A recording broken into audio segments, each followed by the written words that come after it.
नमस्ते जी। यह video class 10th के लिए होने वाला है। ठीक है, बिहार बोर्ड के अगर आप छात्र हैं, ठीक है, अगर स्टूडेंट हैं तो क्लास 10th के लिए वीडियो होगा। यह तीसरा लेक्चर है, तीसरा वीडियो है। अगर दो वीडियो आप नहीं देखे हैं तो उसे आप पहले देख लें। ठीक है, और इस वीडियो में हम लोग जो है NCERT बुक का एक्सरसाइज 1.1 का क्वेश्चन नंबर 1 और 2 डिस्कस करने वाले हैं। ठीक है, तो देखते हैं। सबसे पहले जो है, जो प्रश्नावली 1.1 में सवाल दिया गया है कि जो संख्या आगे आपको दिया गया है, ठीक है, उसका HCF हमें ज्ञात करना है यूक्लिड विभाजन एल्गोरिथम का प्रयोग करके। ठीक है, तो हम पिछला वीडियो में आपको समझा चुके हैं कि यूक्लिड विभाजन प्रमेय का एक था जो A बराबर BQ प्लस R था। ये तो यूक्लिड विभाजन प्रमेय का था, जहां ये भी बताया गया था कि R जो होगा हमेशा B से छोटा होगा और 0 से बड़ा या 0 के बराबर होगा शेषफल के बारे में। ठीक है, अगर आप याद कीजिए तो हम ये भी बता चुके होंगे कि इसे हम A बोलेंगे, इसे हम B बोलेंगे, इसे हम Q बोलेंगे और इसे हम R बोलेंगे। ये हम लास्ट वीडियो में पढ़ चुके हैं। देखिए, यूक्लिड विभाजन प्रमेयिका, ये जो शब्द है प्रमेयिका, जिसे इंग्लिश में लेमा कहा जा रहा था, ठीक है, ये है क्या? हम कल भी बताए थे कि यह एक सिद्ध किया हुआ कथन है जिसका प्रयोग हम किसी अन्य कथन को सिद्ध करने में करते हैं। ठीक है, जैसे कि बात को समझिएगा, यूक्लिड विभाजन एल्गोरिथम और यूक्लिड विभाजन प्रमेय में एकदम बारीक सा अंतर है। ठीक है, ये एक विधि प्रदान करता है हमें, एक प्रक्रिया हमें बताता है कि कैसे वो होगा। ठीक है, और ये पहले से सिद्ध किया हुआ कथन है, ये हमें मदद करता है। जैसे कि अगर हम कोई भी नया जगह जाए, जीवन में वहां कभी नहीं गए, हम पहला बार वहां गए हैं, ठीक है, और हमें मान के चलिए गर्मी लगना शुरू हुआ, हम आम बात कर रहे हैं ना, एक होता है ना जीवन आम जीवन, एक होता है मेंटोस जीवन, तो हम मेंटोस जीवन का बात नहीं कर रहे हैं। ठीक है, तो आप वहां जाइएगा, आपको अगर गर्मी लगना शुरू हुआ तो आप फैन चालू कीजिएगा, पंखा चालू कीजिएगा, और आप जानते हैं, आप वहां गए हैं पहला बार, लेकिन आपको पता है कि पंखा जो है स्विच से चलता है, फैन जो है स्विच से चलता है, तो ऑटोमेटिक आप वहां क्या कीजिएगा, साइकिल या मोबाइल ढूंढना नहीं शुरू कर दीजिएगा। चूंकि आप पहला बार गए हैं, आपको पंखा चालू करना है, आप क्या कीजिएगा, ऑटोमेटिक आप स्विच ढूंढिएगा। तो चूंकि आपको पंखा चालू करना था और आपने स्विच ढूंढना शुरू कर दिया, ये कैसे? अब तो वहां पहला बार गए थे। ये सिद्ध किया हुआ कथन था, प्रमेयिका की तरह ये सिद्ध किया हुआ था कि पंखा अगर हमें चलाना है तो स्विच से ही चलेगा। नॉर्मल हम बात करें, आजकल स्मार्ट युग आ गया है तो मोबाइल से स्विच रिमोट से भी चल जाता है फैन, लेकिन नॉर्मल अगर आप, हम लोग तो आम आदमी हैं, है कि नहीं, तो आपको पता होगा कि यही फंडा है। नया जगह था, पहला बार वहां गए थे, फिर भी हम क्या किए, स्विच ढूंढना शुरू कर दिए। क्यों? क्योंकि हमें पता है कि पंखा स्विच से ही चलता है। सिद्ध किया हुआ कथन था, वही प्रमेय का है। प्रमेय का क्या किया, बस हमें यह बता दिया कि स्विच खोजो पंखा चल जाएगा। अब हम पंखा चलाने के लिए जो प्रक्रिया यूज किए कि भाई अगर हम टेबल पे बैठे हैं तो वहां से उठे होंगे, बोर्ड दिखा होगा, वहां जाकर स्विच ऑन किए होंगे, तो टेबल से उठे, बोर्ड दिखा, स्विच ऑन किए, पंखा चला। ये जो काम किए ना, ये एल्गोरिदम हो गया। ये यूक्लिड विभाजन प्रमेय का और एल्गोरिदम में अंतर है। ठीक है, ये बारीक सा अंतर आप बोल सकते हैं। प्रमेय का बता दिया स्विच है, स्विच से चल जाएगा, अब स्विच से चालू किए आप, वो एल्गोरिदम हो गया। सिंपल सा बात है। ठीक है, अब हम लोग एक सबसे महत्वपूर्ण बात जो है सीखना चाहिए सवाल बनाने से पहले, कि अगर मान के चलिए हम 7 को भाग दे रहे हैं 29 से, तो 4 बार में लगाएंगे, ये तो सबको पता है। एक आ गया, हमें क्या करना है, हमें सीखना है कि इसे हम कैसे a बराबर BQ प्लस R के रूप में लिख सकते हैं। हर भाग, हर डिवाइड जो है a बराबर BQ प्लस R के रूप में लिखा सकता है। एक भाग कब खत्म होता है, जब शेषफल कुछ बच जाता है कि नहीं? तो यहां शेषफल एक बच गया, अब भाग नहीं लगेगा, मतलब ये एक भाग जो है, भाग का प्रक्रिया यहाँ क्या है, पूर्ण हो चुका है, खत्म हो चुका है। ए क्या था, याद करो, बीच में जो लिखा रहता है, तो बीच में क्या लिखा है, 29, तो हम ए की जगह लिख देंगे 29 बराबर, फॉर्मूला में देखिए बी मांग रहा है, तो बी क्या है, जो यहां याद करो, फिर से हम लिख देते हैं, ये ए है, ये बी है, ये q है और जो शेषफल बचेगा वो r है। तो b क्या है जो यहां लिखा रहेगा, यानी ये वाला, तो हम यहां लिखेंगे 7 गुने, क्योंकि BQ का मतलब क्या है, BQ का मतलब है B गुने Q, B गुने Q। तो Q क्या है जो यहां लिखा हुआ है, भागफल, यानी कि ये 4 प्लस है, फॉर्मूला में प्लस दे दीजिए। R का मतलब क्या, शेषफल, शेषफल क्या है 1, हम यहां लिख देंगे, यानी एक भाग को हम a बराबर BQ प्लस R के रूप में लिख दिए, किसकी मदद से, यूक्लिड विभाजन प्रमेयिका की मदद से। तो ये प्रमेयिका दिया, काम जो किए हैं मान के चलिए वो एल्गोरिज्म से किए, ठीक है। अगर आप समझना चाहे तो किसी भी भाग को इस रूप में हमें लिखने के लिए आना चाहिए, ठीक है। मान के चलिए हम 5 को भाग दे रहे हैं 29 से, ठीक है, या 29 या 129 कर लेते हैं। तो क्या कीजिएगा, आप सबसे पहले 2 मर्त में लगाइएगा, 10 2 घटकर आया और ये 9 रह गया, ठीक है। अब हम क्या करेंगे, 5 मर्त में लगा देंगे।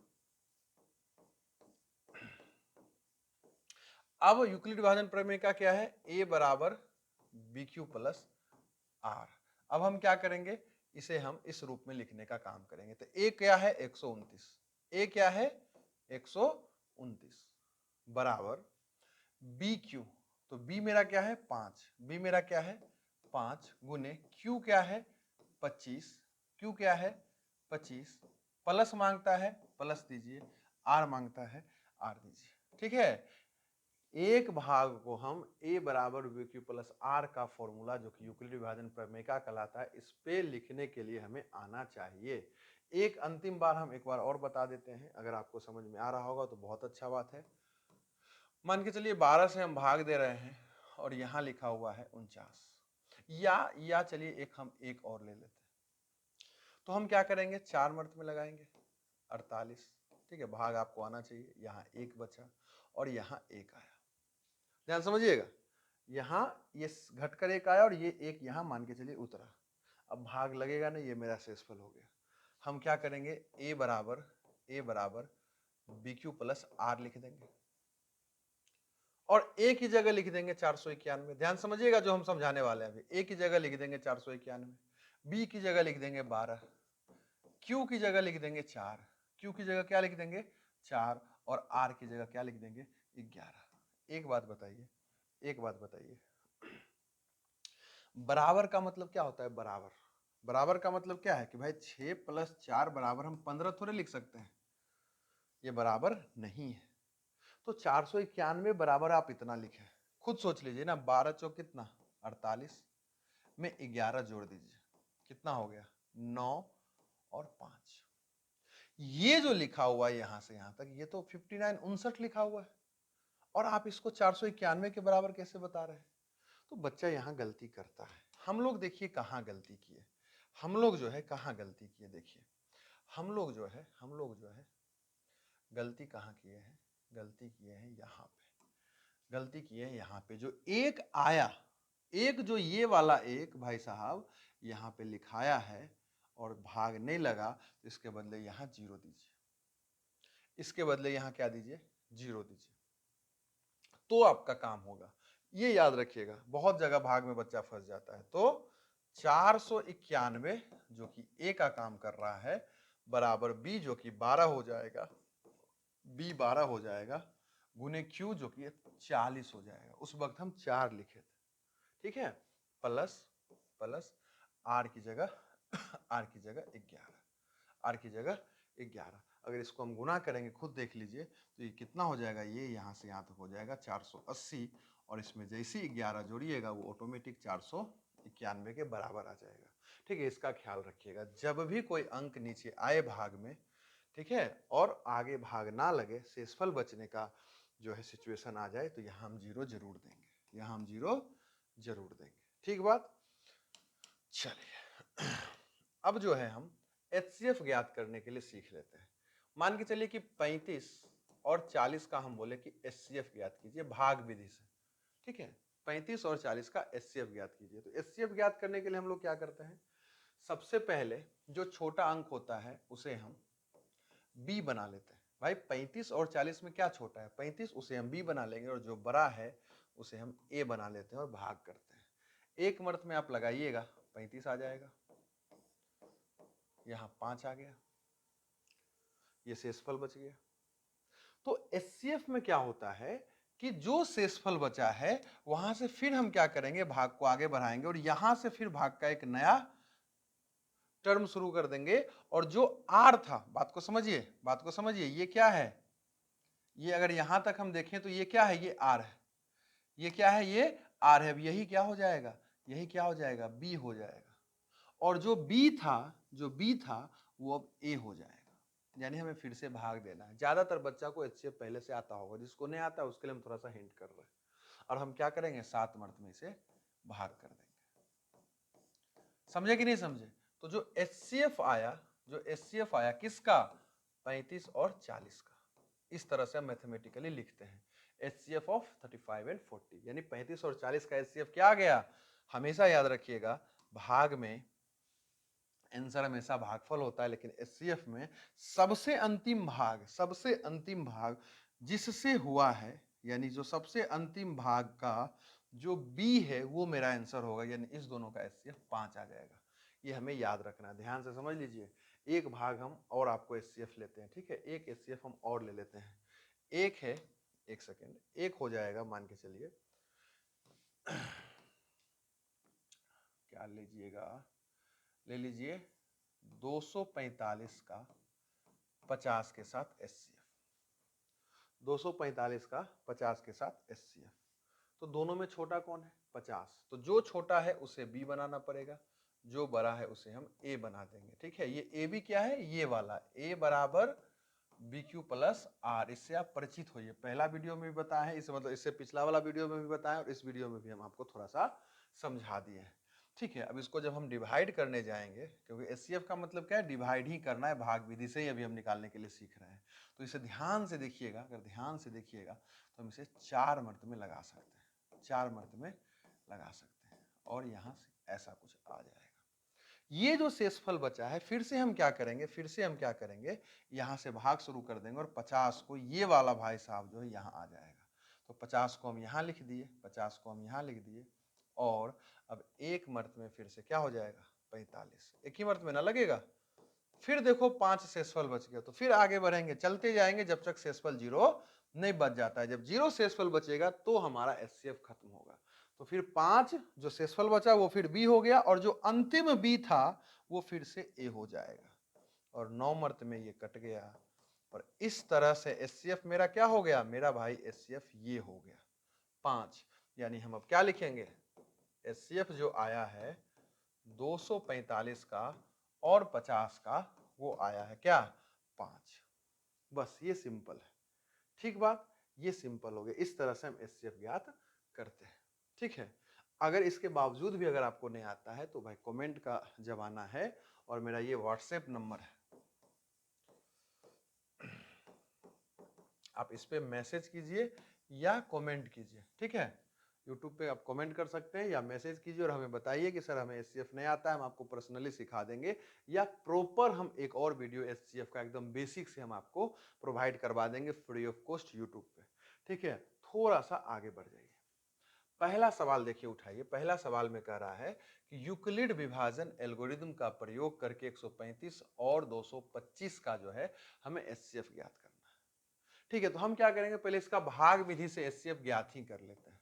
तो जब हम भाग विधि से इसका एचसीएफ ज्ञात करने जाएंगे तो एक मर्त में 135 लगेगा, 0 और ये 9 हो गया और ये इसको घटा लीजिएगा, घटाने तो आपको आता ही है। और जैसे ये शेषफल बचा, क्योंकि ये क्या है, बड़ा है और ये छोटा है तो भाग लगेगा नहीं, क्योंकि सबसे कम एक मर्त में हम भाग लगा सकते हैं, एक मर्त में भी ये नहीं लगेगा। तो यहां से भाग को हम आगे बढ़ा देंगे और ये जो आर था अब क्या बन गया, ये बन गया बी और जो बी था वो बन जाएगा ए।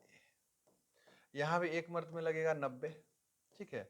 ये 5 हो जाएगा और ये 4 हो जाएगा, फिर क्या हो जाएगा 90। एक तरह से देखिए, ये तो आपको खैर ठीक है एचसीएफ निकल गया। ये एक तरह से क्या है, ये एक तरह से मेरा रफ वर्क है। असली नंबर जो है एग्जाम में अगर परीक्षा में ये आएगा सवाल तो आपको इस बात पे मिलेगा जो अभी हम आपको समझाने वाले हैं। हम लिखेंगे यूक्लिड, यूक्लिड विभाजन प्रमेयिका से a बराबर BQ प्लस R, a बराबर BQ प्लस R। और देखो कितना भाग हुआ, पहले यहां से यहां तक एक भाग का प्रक्रिया पूरा हुआ, कैसे? तो यहाँ शेषफल बच गया, जहां शेषफल बचता है वहां एक भाग पूर्ण हो जाता है, 1 मिनट पहले ही हम आपको बताए हैं, ठीक है। तो 135 ये ऐसा हो गया। तो अब इसको हम क्या करेंगे, यहाँ इस फॉर्म में लिख देंगे, लिखेंगे 225। ध्यान से देखो यहाँ कौन काम कर रहा है, 225, तो लिखेंगे 225, एक ही जगह क्या लिख दिए 225, बराबर का साइन है तो बराबर दे देंगे, वो b मांग रहा है हमसे तो b दे देंगे। याद करो बस, जितना घेरे उतना का भी बात कर रहे हैं, तो ये क्या है 135, तो हम लिख देंगे यहाँ पे 135 गुने, यहाँ देखिए q आपसे मांग रहा है तो q क्या है 1, q क्या है 1, तो 1 लिख दीजिए। फिर प्लस मांग रहा है तो प्लस देंगे, r मांग रहा है तो r देंगे, जो कि 90 है, जो कि क्या है 90। यानी कि a बराबर BQ प्लस R के फॉर्म में हम लिखते जाएंगे जितना भाग हुआ। तो पहला भाग खत्म हो गया। फिर हम दोसर का भाग देखो ध्यान से, कहां तक है दोसर का भाग, ये यहां से यहां तक है, हाँ कि ना? तो इसे हम फिर क्या करेंगे, लिख देंगे a बराबर BQ प्लस R में। इस भाग में जिसे हम ग्रीन से अभी घेरे हैं, इसमें a का काम कौन कर रहा है, 135 कर रहा है a का काम, 135 कर रहा है a का काम, क्योंकि पहले a मांगता है, बराबर था बराबर दिए, फिर b लिखना है तो b क्या है 90, b क्या है 90, तो हम यहाँ 90 दे देंगे, गुने फिर q, और q मेरा क्या है 1 है, और शेषफल, तो इस भाग में जहां ग्रीन से घेरा गया है शेषफल क्या है 45, शेषफल क्या है 45। फिर तिबारा भाग हुआ है, ये संपूर्ण एचसीएफ में 3 बार भाग हुआ है, तीसरा भाग हुआ है यहां से यहां तक, तीसरा भाग हुआ है यहां से यहां तक। एक बार हमें फिर से लिखना पड़ेगा, 90 बराबर, क्योंकि a बराबर BQ प्लस R के रूप में हमें लिखना है, a का काम कौन कर रहा है 90, इस भाग में तो 90 लिख दिए, बराबर 45 गुने b का काम कर रहा है 45 गुने 2 प्लस 0, क्योंकि शेषफल क्या है 0। तो क्या होगा बोलेंगे, चूंकि r इज इक्वल टू 0, इसलिए यूक्लिड विभाजन एल्गोरिथम से, बात को समझिएगा, ये यूक्लिड विभाजन प्रमेयिका हमें बताया कि भाई a बराबर BQ प्लस R होता है। उसके सहारे हम क्या किए, इस बात को लिख दिए, एक मदद से इस बात को लिखे। लेकिन जो ये प्रक्रिया लगाए भाग का, ये जो हम भाग किए या इतना बराबर इतना लिखे, वो प्रक्रिया यूक्लिड विभाजन एल्गोरिथम के अंदर आता है। इसलिए अंतिम में हम क्या लिखेंगे, यूक्लिड विभाजन एल्गोरिथम से जो है HCF 135 और 225 का कितना आ गया, अंतिम भाग का b, अंतिम भाग का b ये है, यानी 45 मेरा आंसर हो जाएगा इस सवाल का। इससे हमें नंबर मिलेगा, ठीक है, ये काम करने से हमको नंबर मिलने वाला है, ठीक बात। चलिए आगे बढ़ जाते हैं और इस सवाल को देखते हैं। इसको भी यूक्लिड विभाजन एल्गोरिथम से बनाना है, ठीक है। तो हम क्या करेंगे, जो छोटा है 196 उसको b बना लेंगे, और जो बड़ा है उसे a बना लेंगे। भाग लगाएंगे, ध्यान से देखिए 196 को जब यहाँ भाग लगाइएगा तो 2 मर्त में तो लगेगा नहीं, क्योंकि देखिए 196 गुने 2 कितना हो जाएगा 12, 19 है ना, 9 दूना 18, हाथ में जो एक बचा था वो 19, और ये कितना हो जाएगा 392, और यहाँ क्या है 382 है। तो एक मर्त में लगाएंगे 196, 12 में 6 घट गया 6, 17 में 9 चला जाएगा 8, बात को समझिए, 17 में 9 चला जाएगा 8, और 2 में 1 जाएगा 1, 186, ये 2 उतर जाएगा, 2 लिख दीजिए, ठीक है। अब हम क्या करेंगे, 5 मर्त में इसको लगा सकते हैं। कितना मर्त में लगाएंगे, 5 मर्त में नहीं लगेगा, ये 9 मर्त में लगा दीजिए सीधा। जब इसको 9 मर्त में लगाइएगा तो 196 गुने 9 हो जाएगा। कि जैसे क्यों 9 मर्त में, क्योंकि आपको पता होगा कि ये 10 मर्त में क्या हो जाएगा इतना, ठीक है, तो कुछ तो नजदीक ही है, इसलिए सीधा हम 9 मर्त में लगा रहे हैं। और चूंकि हम बहुत साल से पढ़ा रहे तो हमें पता ही है कि इसका आंसर जो है 195 आएगा, 9 के बाद ये 5 मर्त में लगेगा, ठीक है। वो सारा तो याद ही हो गया हम लोगों को, लेकिन आपके लिए जो है एक थोड़ा सा प्रक्रिया दिखाने का एक्टिंग करते हैं, ताकि आपको समझ में बात आए कि भाई किस तरह से बनता है। तो 9 मर्त में क्या हो जाएगा, 9 छक 54, हाथ में 5, 9 9 81, 81 5 86, हाथ में 8, 9 और 8 कितना हो जाएगा 17, तो यहां लिख देंगे 1764। बात को समझिए। कुछ बच्चा बोलेगा कि जो 186 आया उसको हम ऐसे करके घेर कर एचसीएफ निकालना क्यों नहीं शुरू कर दिए। कि ये कब घेरते हैं, जब शेषफल बचता है, जब मेरा भाग का एक प्रक्रिया क्या होता है, खत्म हो जाता है। यहाँ भी शेषफल बचा क्या, शेषफल अभी नहीं बचा है, तो भाग चलते रहेगा। ठीक है, ये वाला जो काम है ना कि भाई यहाँ से जैसे देखो कि यहाँ से हम घेर दिए, तो ये घेरते कब है, जब शेषफल बच जाता है। जब क्या हो जाता है, शेषफल बच जाता है, तो हम घेरते हैं। इस बात का भी ख्याल रखेंगे, ठीक है। तो मेरे भाई इसको घटा दीजिए तो कितना हो जाएगा, 8 हो जाएगा। 12 में 4 जाएगा 8, ये हो जाएगा 9, और ये हो जाएगा खत्म, ये हो जाएगा खत्म, और अगला जीरो उतार दीजिए, 5 मिनट में लग जाएगा। ध्यान से देख लो, 980 ही आने वाला है। खत्म हो गया, यानी ये एक ही स्टेप में खत्म हो गया है ना।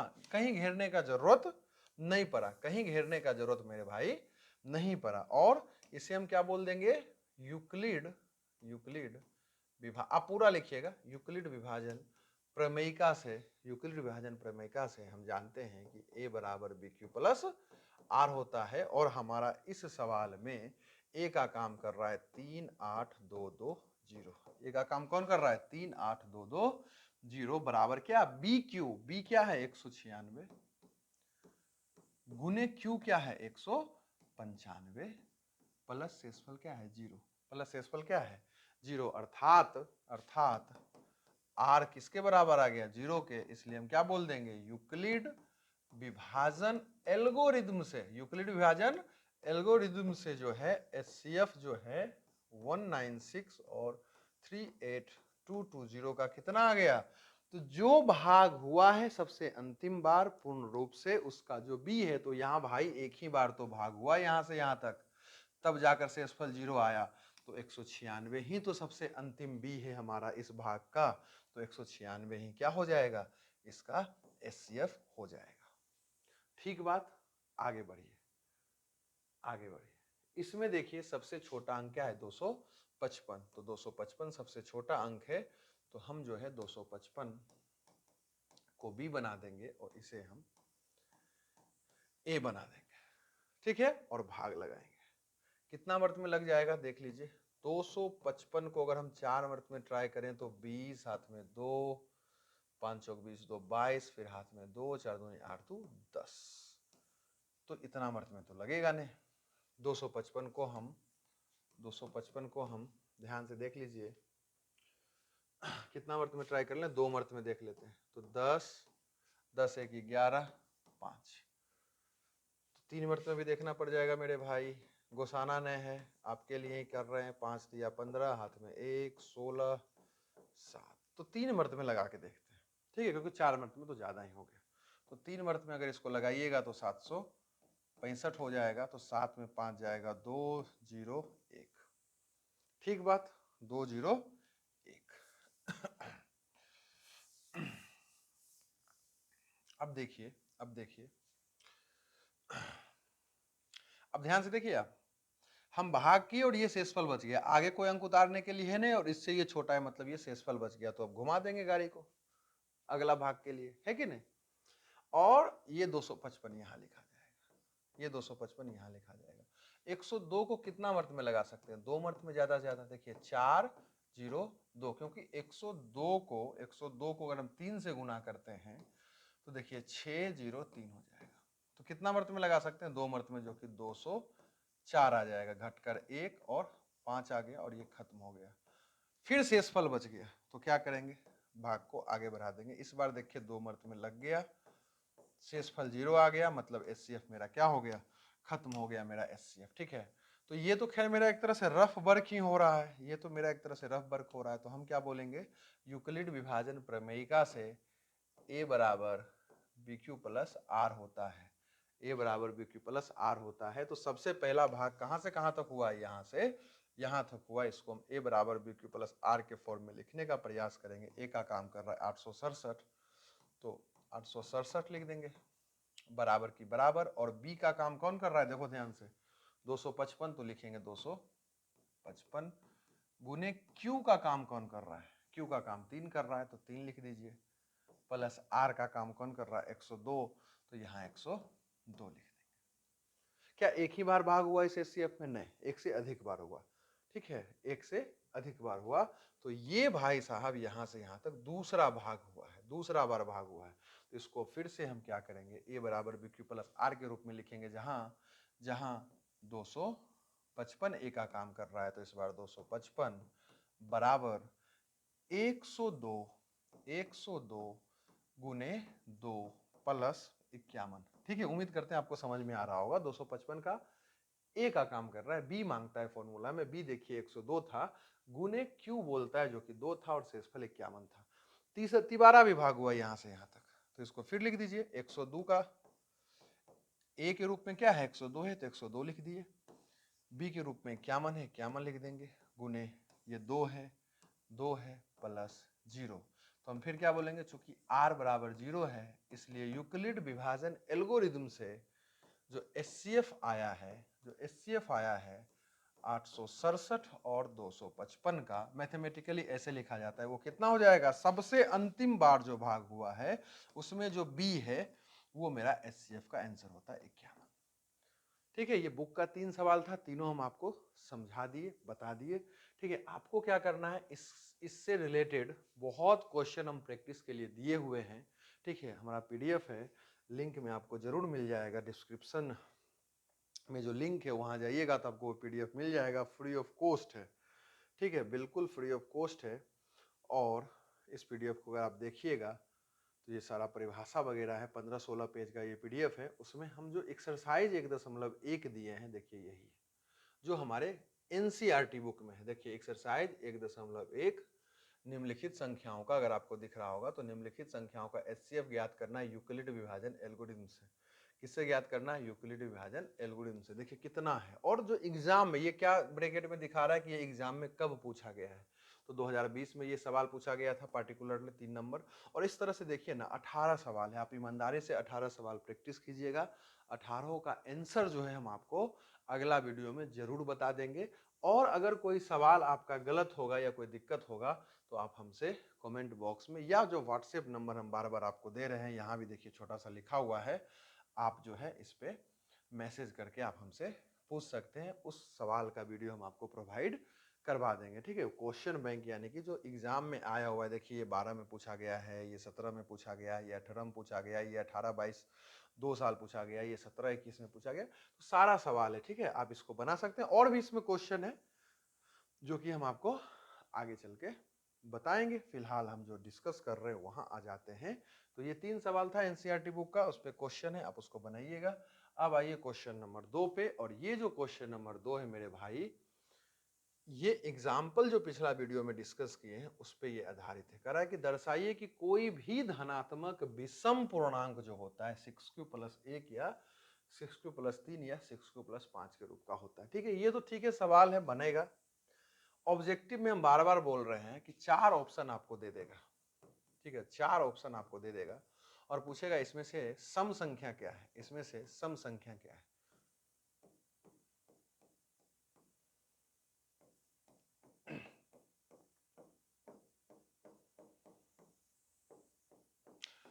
तो किसे हम सम संख्या बोलेंगे, वो सम संख्या का रूप कौन होगा। तो भाई बस हमें ये देखना है, जो संख्या दिख रहा है, जो अंक दिख रहा है उसको देखो। 2 अंक दिख रहा है ऑप्शन ए में, एक 2 है और एक 5 है। तो दोनों, अगर हम सम संख्या का बात करें कि भाई इसमें सम का रूप कौन सा हो सकता है, तो दोनों अगर दो, क्योंकि सम किसे बोलते हैं, जो 2 से भाग लगता है, तो अगर दोनों 2 से भाग लगेगा, दोनों संख्या जितना संख्या दिखे अगर सब 2 से भाग लग रहा है, तो हम बोलेंगे कि भाई वो सम का रूप है। तो यहाँ 2 दिख रहा है, ये 2 से भाग लग रहा है, लेकिन 5 लग रहा है क्या, नहीं, तो ये सम का रूप नहीं हो सकता। यहाँ 2 दिख रहा है, लग रहा है 7 लग रहा है क्या, ये सम का रूप नहीं हो सकता। ये सम का रूप होगा क्योंकि 2 और 6 दोनों भाग लग रहा है, तो ये ऑप्शन सही है, ये भी ऑप्शन गलत हो जाएगा। इसी तरह जब आपसे विषम का रूप पूछा जाए, जब आपसे विषम का रूप पूछा जाए, ठीक है, 4 ऑप्शन आपको प्रोवाइड करवा दिया जाएगा, और आपसे विषम का रूप पूछा जाए, जैसे कि 6q + 4, 6q + कुछ भी दे देगा वो संख्या, 6q + 5 और 6q + 12। तो सम का जब रूप देखने के लिए कह रहा है तो हम दोनों संख्या उठाएंगे, अगर भाग दोनों 2 से लग गया मतलब वो सम है, हम आपसे विषम पूछ रहे हैं, तो ये विषम का रूप नहीं है। क्यों, क्योंकि देखिए ये दोनों 2 से भाग लग रहा है, ये सम का रूप है। जो देखो भाई, धनात्मक अगर कोई भी संख्या है, या तो वो सम हो सकता है या तो विषम हो सकता है। तो ये क्या है, सम है। ये भी देखो सम है क्योंकि दोनों 2 से भाग लग रहा है। ये देखिए विषम का रूप हो गया। तो ये ऑब्जेक्टिव में आपसे सवाल पूछ सकता है, ये भी सम का रूप हो गया। ठीक है, ये ऑब्जेक्टिव में हमसे सवाल पूछता है 10th में। देखिए तो इसे खैर दर्शाना है, तो आपको पता है ना विषम तो होगा ही होगा, 6q + 1, 6q + 3, 6q + 5। तो इसे हम कैसे बना सकते हैं? तो इसे बनाने के लिए जिस पे वो चर्चा करे, धनात्मक विषम पूर्णांक का बात किया, हम लिखेंगे माना कि a धनात्मक विषम पूर्णांक है। a क्या हो गया? धनात्मक विषम पूर्णांक। एक a हम मान लिए धनात्मक विषम पूर्णांक को, और b किसे मानेंगे? b किसे मानेंगे? हम एग्जाम्पल वाला जब हम डिस्कस किए थे सवाल, उसमें भी बताए थे q के साथ जो अंक रहता है उसे हम b मानते हैं, तो हम b मान लेंगे 6 को, क्योंकि यहाँ 6 है। और मेरे भाई r का संभावित मान अब लिखेंगे, क्योंकि b हमें पता चल गया। r का संभावित मान क्या हो सकता है?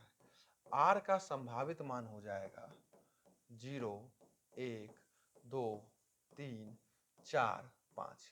जब b आपको पता चल जाए तो r क्या होगा? 0 से लेकर b से 1 कम तक। अगर मान के चलिए कि b मेरा 12 है, b मेरा 12 है, तो r का संभावित मान मतलब r क्या क्या हो सकता है? तो वो 0 से 11 तक लगातार कोई होगा तो एक गो, ठीक है, होगा तो कोई एक गो, लेकिन हमको क्या पता कि, क्योंकि देखिए b 12 का मतलब क्या हो गया? अगर b हम 12 की बात कर रहे हैं तो 12 से भाग कर रहे हैं। अब किससे भाग कर रहे हैं उस पर डिपेंड करेगा ना शेषफल क्या बचने वाला है। शेषफल कुछ भी बचेगा वो 0 से 11 तक ही बचेगा। ये हम आपको पहले भी समझा चुके हैं, कुछ भी रहेगा, ठीक है। तो अगर b 6 है तो r का संभावित मान 0 से लेकर 5 तक हो गया। बात को समझिए। a क्या है? धनात्मक विषम पूर्णांक है। एक्चुअल में धनात्मक विषम पूर्णांक तो अनगिनत है, कुछ भी हो सकता है। ये सभी धनात्मक विषम पूर्णांक पे लागू होने वाला ये बात, इसलिए जो है हम यहाँ a को माने हैं। तो a तो कुछ भी हो सकता है, a तो कुछ भी हो सकता है कि नहीं? तो b मेरा 6 हो गया। अगर b मेरा 6 हो गया तो r का संभावित मान इतना हो सकता है। अब देखो यूक्लिड विभाजन प्रमेयिका में क्या होता है? a बराबर होता है bq + r, a बराबर होता है bq + r। और अगर हम इस सवाल पे आते हैं तो a बराबर हम क्या लिखेंगे? a तो a ही है सवाल में, लेकिन b मेरा 6 है तो हम 6 लिख देंगे। और q तो आप बता ही दिए हैं कि पूर्णांक है, तो q रहेगा, लेकिन r फिक्स नहीं है। a बी क्यू और आर से पता चलता है कि ए क्या है। अगर बी क्यू आर हमें पता है तो हम ए बता सकते हैं। आर फिक्स नहीं, आर 0 भी हो सकता है, आर 1 भी हो सकता है, आर 2 भी हो सकता है, आर 3 भी हो सकता है, आर 4 भी हो सकता है, और आर 5 भी हो सकता है। तो ए का मान ये इतना में से कुछ भी हो सकता है अभी इस सिचुएशन के आधार पे। लेकिन हम क्या माने हैं कि a जो है वो धनात्मक विषम पूर्णांक है। देखिए हमें भी पता है कि अगर हम भाग करेंगे, कोई भी भाग करें, शेषफल 1 बचता है, एक के कोई शेषफल बचेगा। यहाँ 6 शेषफल, सॉरी 5, हाँ 6 शेषफल लिखा हुआ है, 1 2 3 4 5 6 बचेगा को एक के, लेकिन हमको क्या पता है क्या बचेगा, क्योंकि a फिक्स नहीं है। a कुछ भी हो सकता है, कोई भी धनात्मक विषम पूर्णांक जो है a हो सकता है। तो शेषफल भी इसमें से कुछ भी हो सकता है, वो तो डिपेंड करेगा इस धनात्मक विषम पूर्णांक पे कि a क्या आने वाला है, सॉरी r क्या आने वाला है। तो r इतना हो गया। लेकिन इस केस में हम क्या देखें कि a तो धनात्मक विषम पूर्णांक है, ये तो सम है। क्यों? क्योंकि ये 2 से भाग लग रहा है। ये तो सम है, क्यों? क्योंकि ये 2 से भाग लग रहा है। अभी हम तुरंत अभी समझाए अगला स्लाइड में। और ये क्या है? सम है। तो ये तो अब तय हो गया कि a जो है ये और ये नहीं हो सकता, अर्थात जो शेषफल है वो 0 नहीं बचेगा। ये तो इसका सबूत मिल गया, इसका तर्क मिल गया कि भाई शेषफल 0 नहीं बचा होगा। जब हम 6 से भाग दे रहे होंगे किसी भी धनात्मक विषम पूर्णांक में, शेषफल 2 नहीं बचा होगा और शेषफल 4 नहीं बचा होगा। समझे कि नहीं समझे? तो बचा क्या होगा? 6q + 1, 6q + 3 और 6q + 5। तो a का क्या मान हो सकता है? 6q + 1 हो सकता है, 6q + 3 हो सकता है और 6q + 5 हो सकता है। और यही तो आप हमें प्रूव करने बोल रहे थे कि कोई भी धनात्मक विषम पूर्णांक 6q + 1, 6q + 3 या 6q + 5 के रूप का होता है, जहां q कोई पूर्णांक है। तो हम a को धनात्मक विषम पूर्णांक ही मान लिए थे, मतलब a कोई भी धनात्मक विषम पूर्णांक हो सकता था। b मेरा 6 हो गया था, तो r का मान 0 से 5 तक आया। तो a क्या हो गया? ये इतना सारा मान आया, लेकिन उसमें से ये सब सम का रूप था वो छटा गया, बचा 6q + 1, 3 और 5, और यही मेरा सवाल का उत्तर हो जाएगा। ठीक है, इस तरह से जो है इसे हम हल कर सकते हैं। ठीक बात। ये ऐसे हम आपको एक बात आपका माथा हल्का करने के लिए बता देते हैं कि ये सवाल जो है बिहार बोर्ड का जब बोर्ड एग्जाम आपका पड़ेगा फरवरी में तो एग्जाम में नहीं आता है। ठीक है, ये एग्जाम में सवाल नहीं आता है, लेकिन ऑब्जेक्टिव में पहचान करने के लिए आएगा, जो कि हम यहाँ भी आपको हिंट किए हैं। ठीक है, तो आज 2 सवाल हम डिस्कस किए, आज के लिए इतना ही। ठीक है, बहुत बहुत धन्यवाद। और अगर कहीं भी दिक्कत लगता है तो आप हमको जरूर बताइए। ठीक है, कम्युनिकेशन जो है दोनों तरफ से होना चाहिए। ठीक है, चलिए आज के लिए इतना ही। बहुत